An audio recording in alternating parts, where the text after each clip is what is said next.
After a decade of not being able to do vital functions, one Michigan man is getting a second chance thanks to a face transplant procedure performed at Mayo Clinic. KIMT News 3's Emma Esteb joins us live outside the hospital after speaking with the patient, his family, and surgeon earlier today. And Emma, it's my understanding this is only the second face transplant done in Rochester's Mayo Clinic.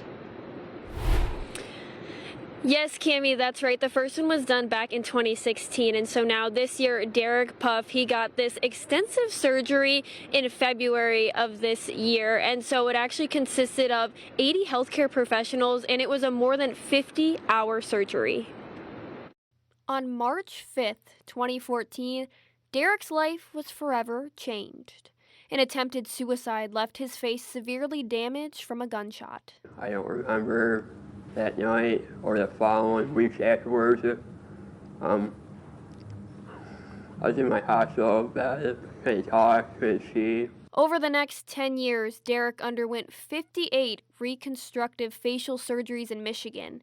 Despite these procedures, he was still unable to eat solid food, speak casually with friends, smell, blink, and do other critical functions. He didn't go out in public. Obviously, he lost a lot of his self-confidence that he had. It was very heart-crushing to see him at home and not wanting to go out. During his 58th surgery, providers informed him and his family that the procedure did not go as planned, and the only thing that could fix his facial deformities was a face transplant. If he wanted to pursue that option, then we would do everything in our power to make that happen for him. And when I talked to him about it, he said, "Mom, I've been through 58 surgeries. Why would I not finish now?" From that point on, the family has worked with Drs. Samir Mardini and other staff members at Mayo Clinic. Everybody down to earth, and couldn't ask for a better group to Doctors, work with. nurses, you name it, they'll help you.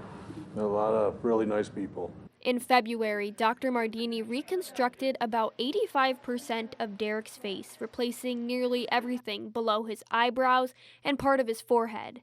Dr. Mardini says that one of the most crucial parts of a successful and functioning face transplant is connecting the facial nerve branches. We spent hours mapping out the facial nerve branches on the donor with what function each nerve did, and also on Derek's face, so that when we connected the facial nerves together, we connected the branches that did specific functions. Derek hopes to inspire others through his story, working to be an advocate for suicide prevention. Get something on your chest, talk to someone, parent, brother, whoever, friend, get it off your chest and you'll feel a lot better.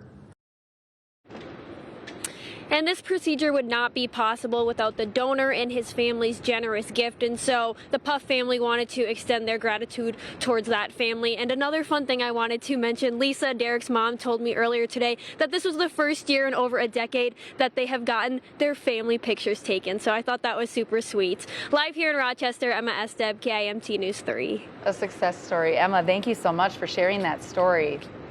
Good work tonight. Mayo Clinic was the first in the country to make face transplants part of its clinical practice and is the largest transplant center in the world.